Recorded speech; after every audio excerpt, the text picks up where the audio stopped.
Hello, welcome back all of you. My name is Prachi Soni. I'm from Gandhi Senior Secondary Public School, Shukabad, and today we are here to study class 12 NCRT Geography, India, People and Economy. In this series, we have already completed the first 5 chapters of the book, and we are currently on chapter number 6, that is water resources.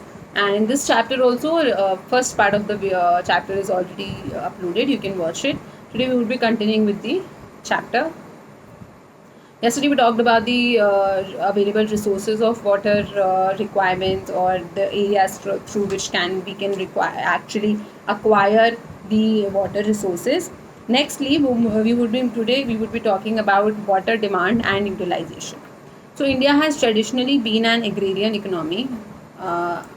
Water demand and utilisation, तो किस तरह से जो India है वो हमेशा एक agrarian economy यानी कि एग्रीकल्चर पे काफ़ी ज़्यादा डिपेंडेंट रहा है, और 2/3 इसकी जो पॉपुलेशन, इंडिया की 2/3 जो पॉपुलेशन होती है वो एग्रीकल्चर पे डिपेंडेंट होती है.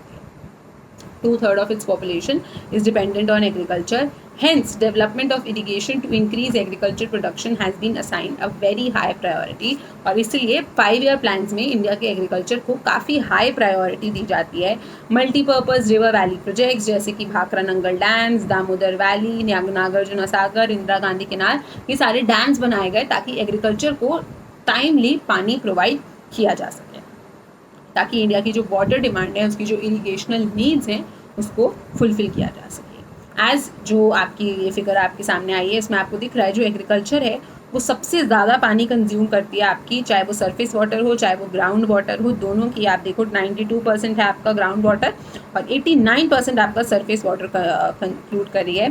वाइल जो शेयर है आपका, यानी कि जो इंडस्ट्रियल सेक्टर है वो सिर्फ 2% पानी यूज़ करता है, और सरफेस वाटर का 2% यूज़ करता है और ग्राउंड वाटर का 5% यूज़ करता है. डोमेस्टिक सेक्टर थोड़ा हाई है with 9% of surface water, 9% surface water use करता है आपका, और जो आपकी ग्राउंड वाटर है उसमें डोमेस्टिक सेक्टर कम है, दैट इज़ 3%. वही क्योंकि बिकॉज जो डोमेस्टिक सेक्टर होता है वो इतना ज़्यादा एक्सट्रैक्शन नहीं करता है.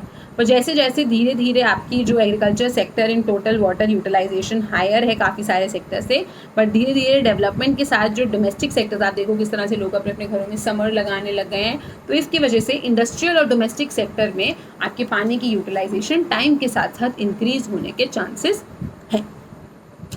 So next is your demand of water for irrigation. आपको अपनी फसल को पानी देने के लिए आपको क्या चाहिए? पानी चाहिए. इरिगेशन के लिए पानी चाहिए. तो in agriculture water mainly agriculture वाले पानी का क्या इस्तेमाल करते हैं? उससे वो अपनी क्रॉप्स को इरिगेट करते हैं, पानी देते हैं. इरिगेशन ज़रूरी है क्योंकि हमारी कंट्री में स्पेशो टेम्पोरल वेरिएबिलिटी है, यानी कि अलग अलग स्पेस में पानी की अलग अलग अवेलेबिलिटी है. कहीं पे पानी बहुत सारा है, कहीं पे पानी बहुत कम है, कहीं पे पानी है ही नहीं है, कहीं के लोग बहुत सारे बारिश पे डिपेंडेंट हैं, कहीं के लोग बारिश पे बहुत कम डिपेंडेंट हैं.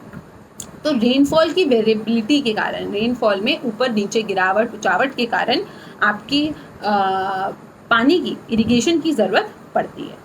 तो लार्ज जो हमारी कंट्री के जो लार्ज ट्रैक्ट्स हैं, यहाँ पे रेनफॉल की कमी है, डेफिशिएंट इन रेनफॉल है और ड्रॉट प्रोन है, यानी कि यहाँ पे सूखा काफ़ी जल्दी पड़ जाता है.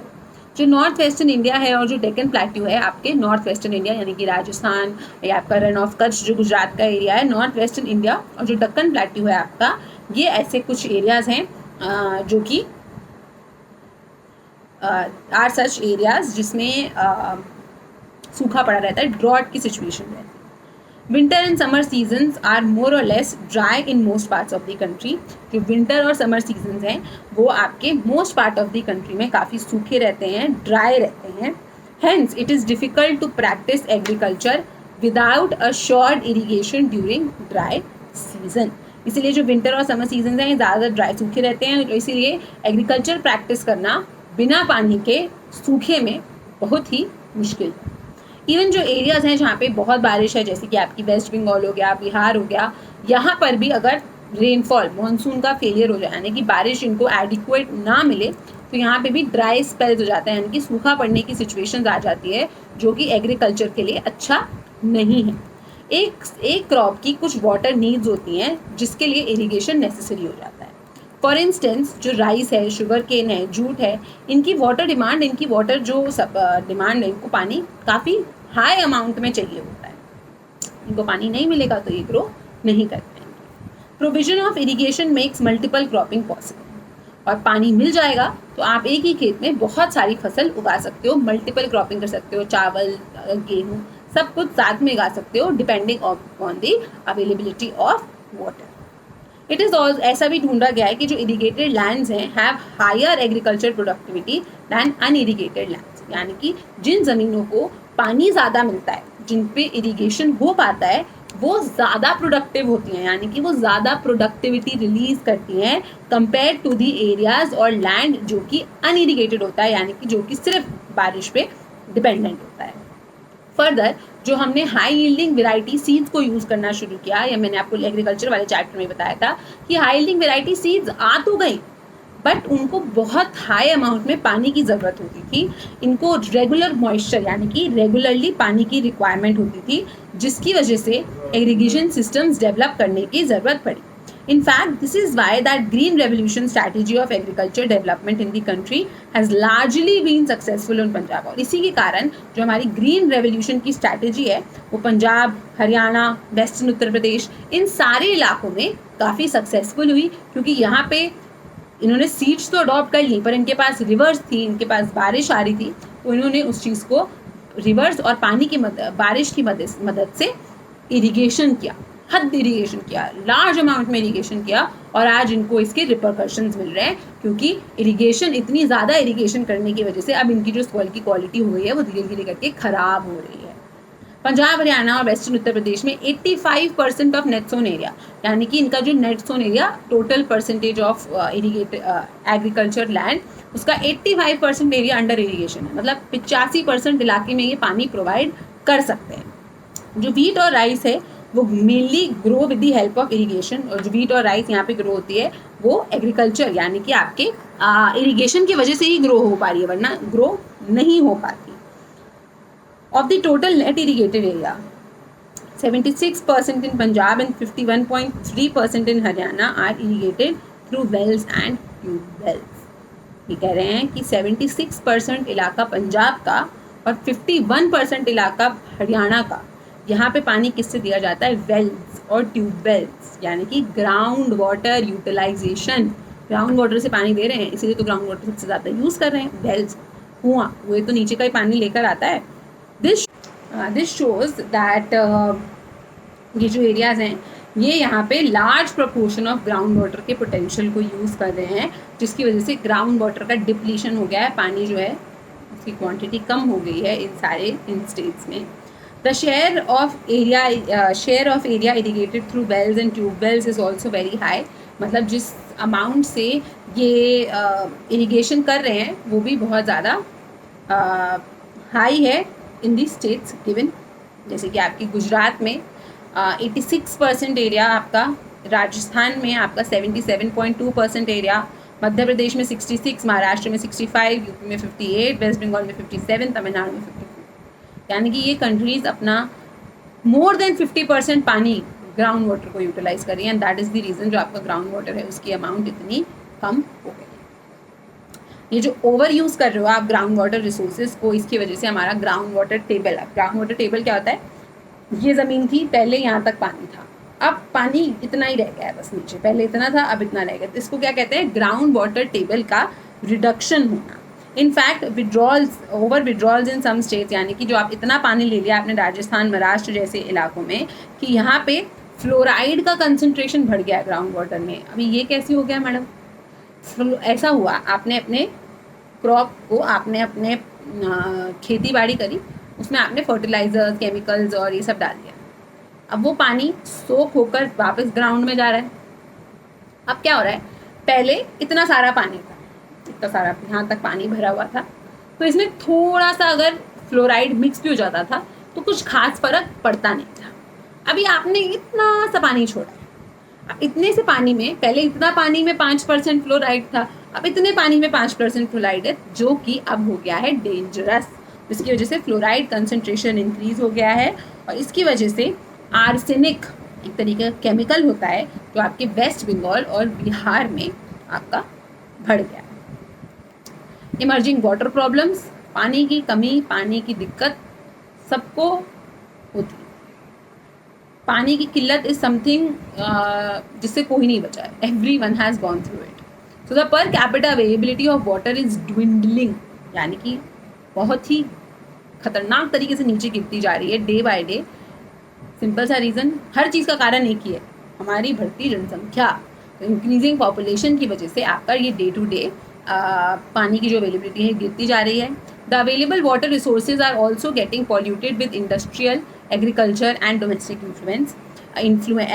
तो ये जो अवेलेबल वाटर रिसोर्सेज हैं ये भी पॉल्यूट होते जा रहे हैं इंडस्ट्रीज़ की वजह से, एग्रीकल्चर की वजह से, डोमेस्टिक एफ्लुएंस, डोमेस्टिक उसकी वजह से इनमें यहाँ पे पानी में पॉल्यूशन होता जा रहा है। इंडस्ट्रियल वेस्ट होता है, इंडस्ट्री ऐसी वेस्ट जनरेट करती हैं, वो मशीन चलाती हैं, मशीन चल चल के गर्म हो जाती है, उस मशीन को ठंडा करने के लिए वो पानी का यूज़ करती है। अब मशीन तो ठंडी हो जाती है पर वो पानी को वापस से नदी में डाल देती है, जिसकी वजह से नदी का टेम्परेचर ख़राब हो जाता है। एग्रीकल्चर, डोमेस्टिक, आप घर का आपका सॉलिड वेस्ट, लिक्विड वेस्ट, ये सारा भी पानी में जाके मिल जाता है। इसकी वजह से जो यूजेबल पानी, यानी कि जो पानी आप यूज़ कर सकते हो, उसकी resources decline. Next is your deterioration of water quality. जो पानी की क्वालिटी है वो कैसे ख़राब हो रही है।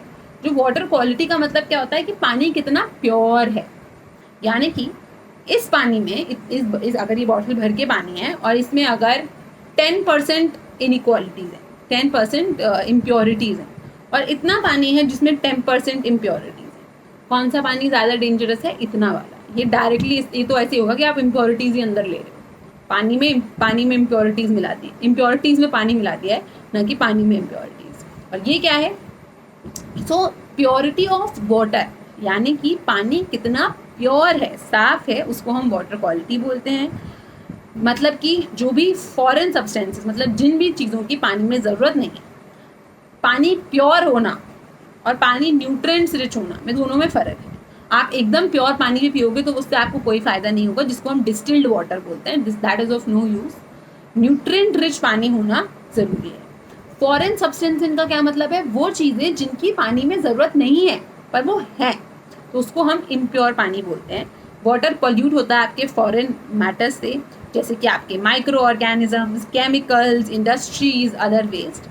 ये जो मैटर्स होते हैं ये आपकी क्वालिटी, पानी की क्वालिटी को ख़राब कर देते हैं और उसको ह्यूमन यूज़ के लिए, मेरे और आपके यूज़ के लिए अनफिट बना देते हैं, नॉट गुड बना देते हैं। व्हेन जो आपके टॉक्सिक सब्सटेंसेस होते हैं, टॉक्सिक सामान जो होता है, ये पानी में जाके मिलता है, लेक्स में, स्ट्रीम्स में, रिवर्स में, ओशंस में और अदर वाटर बॉडीज़ में, ये डिज़ोल्व हो जाता है आपके पानी के साथ, और इसकी वजह से पानी का पॉल्यूशन होता है। जो क्वालिटी है उससे सबसे ज़्यादा हमसे ज़्यादा एक्वेटिक सिस्टम्स, यानी कि फिशेज़ और जो भी पानी में रहने वाले जानवर होते हैं वो सबसे ज़्यादा इफ़ेक्ट होते हैं। समटाइम्स जो पॉल्यूटेंट्स हैं वो नीचे चले जाते हैं, मिट्टी के नीचे चले जाते हैं और वो ग्राउंड वाटर को भी हार्म कर देते हैं। आज की डेट में जो हमारी गंगा है और जो यमुना है, सबसे ज़्यादा पॉल्यूटेड रिवर्स यही दो। नेक्स्ट हम बात करेंगे वाटर कंजर्वेशन और management. This is very important, किस तरह से आप पानी को सेव कर सकते हो, आप पानी की कंजर्वेशन कैसे कर सकते हो। Since there is a declining availability of fresh water and increasing demand, the need has arisen to conserve and effectively manage this precious life giving resource for sustainable। हमने देख लिया है कि जो पानी है वो उसकी कमी होती जा रही है, पर जो उसकी डिमांड है वो बढ़ती जा रही है। तो इसी के साथ एक नीड आती है, अब इसको कंजर्व करना है, इसको इफेक्टिवली मैनेज करना है, क्योंकि ये आपको लाइफ दे रहा है, प्रेशियस है, आपको लाइफ गिविंग है, आपके इसकी सस्टेनेबल डेवलपमेंट करना ज़रूरी है। गिवन दैट वाटर अवेलेबिलिटी आपकी सी से, ओशन से, हाई कॉस्ट ऑफ डिसैलिनाइजेशन, एक तरीका ये है कि आपके पास जो नमक वाला पानी है उसमें से आप नमक हटा दो और पानी यूज़ कर लो, पर इसको हम कहते हैं डिसैलिनाइजेशन। पर ये डिसैलिनाइजेशन का जो प्रोसेस है बहुत महंगा होता है, इसको करना हमारे लिए फीजिबल नहीं है। तो इसके अलावा हम क्या कर सकते हैं? इंडिया को सबसे ज़रूरी है कि बहुत क्विक स्टेप्स लें इसमें और अपनी पॉलिसीज़ को, अपने लॉज को स्ट्रिक्ट करें और इफेक्टिव करें। बिसाइड्स वाटर सेविंग टेक्नोलॉजी, जो पानी है उसको सेव करने के अलावा हमको पॉल्यूशन को प्रिवेंट करने के लिए, यानी कि जितना पॉल्यूशन हो रहा है उसको भी रोकने के लिए कुछ स्टेप्स लेने चाहिए। वाटर शेड डेवलपमेंट कर सकते हैं, rain water harvesting. Water shade development क्या होता है? वाटर शेड क्या होती है? एक नदी जब कहीं से जाती है तो जितने एरिया में वो पानी को स्प्रेड करती है उसको हम उसका वाटर शेड बोलते हैं। तो वाटर शेड डेवलपमेंट मतलब क्या हो जाएगा? उस पूरी एरिया में आप प्रोटेक्शन करो, नदी को पॉल्यूट ना करो, कुछ हार्मफुल चीज़ें ना बनाओ, फैक्ट्रीज ना बनाओ, इंडस्ट्रीज ना बनाओ। रेन वाटर हार्वेस्टिंग, बारिश आ रही है, आप पानी को स्टोर कर। Now this rain water harvesting is something जो आप सब कर सकते हो। Everybody of you can do this rain water harvesting. बहुत सारा पानी नहीं बचा पाओगे पर at least you will be able to do your part, right. ऐसे घर बनाए जाते हैं जहाँ पे पाइप्स लगी होती हैं जो कि कनेक्टेड होती हैं आपके किसी सिस्टम से, जहाँ से जितना भी पानी आपके छत में इकट्ठा होता है वो इन पाइप्स के थ्रू आप सेव कर सकते हो। So this rain water can be saved. ये रेन वाटर हार्वेस्टिंग अगर हम करें तो इससे काफ़ी पानी आप बचा सकते हो। कुछ नहीं करना है आपको, बारिश की जब जहाँ भी आपके अगर घर में बारिश हो रही है या कहीं जो ये आपकी पाइप्स कनेक्टेड होती हैं, इनके लिए आपको क्या करना पड़ेगा? पहले आप अपनी, जब भी बारिश सीजन हो रही है तो 2 बारिश आप अपनी छत की जो गंदगी है उसको निकलने दीजिए। छत पे मिट्टी इकट्ठी हो जाती है। आफ्टर 2 और 3 रेन्स आपकी जो छत है वो साफ हो जाएगी। Then you can start collecting the water. आप वहाँ पे अपनी बकेट्स रख सकते हो, आप अपने टैंक्स रख सकते हो, आप अपने टब्स रख सकते हो, जिससे आप पानी अपना कंजर्व कर सकते हो। भले ही पीने के लिए फिट नहीं है पर आप इस पानी से सफाई कर सकते हो, आप इस पानी से अपनी गाड़ी अपने व्हीकल्स धो सकते हो। So you can do all these things. You can take bath out of this water. Rain water से नहाना किसको नहीं पसंद होता है, भले ही डायरेक्टली ना आ रहा हो, आपने सेव किया हो। So you can do this. Water को रिसाइकल कर सकते हो, रीयूज़ कर सकते हो, और ऐसे यूज़ करो कि लॉन्ग रन में आपके बच्चे, उनके बच्चों के पास भी पानी हो यूज़ करने। So next is your prevention of water pollution. ये हमने ऑलरेडी लास्ट वाली क्लास में डिस्कस कर लिया था। देयर वाज सम डिस्क्रप्शन, तो आप इसको देख सकते हो किस तरह से पॉल्यूशन, क्या क्या चीज़ें होती हैं जो रिवर में पॉल्यूशन क्रिएट करती हैं। जो सेंट्रल आपका पॉल्यूशन कंट्रोल बोर्ड है और वो स्टेट पॉल्यूशन कंट्रोल बोर्ड मिलके दोनों ये चेक कर रहे हैं कि पॉल्यूशन को किस तरह से रोका जाए।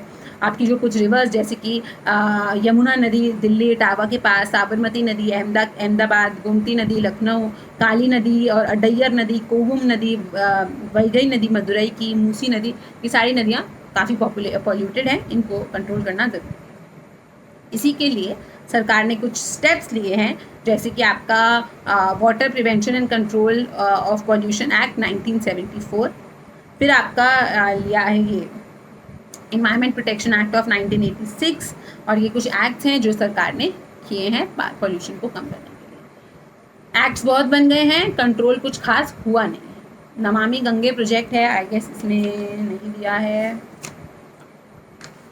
हाँ, सो नमामि गंगे एक प्रोजेक्ट है जो कि जिसके बारे में आप सबको पता होना चाहिए किस तरह से the government is trying to save the river Ganga, the holy river Ganga. एक चीज़ और जो आप पानी को बचाने के लिए कर सकते हो, यह है रिसाइकल एंड रीयूज। ये चीज़ भी आप सब लोग कर सकते हो। जो भी पानी आप अपनी गाड़ी वाड़ी धो रहे हो, जिस पानी से, उस पानी को आप सेव कर गाड़ी का पानी तो आप बचा नहीं सकते हो।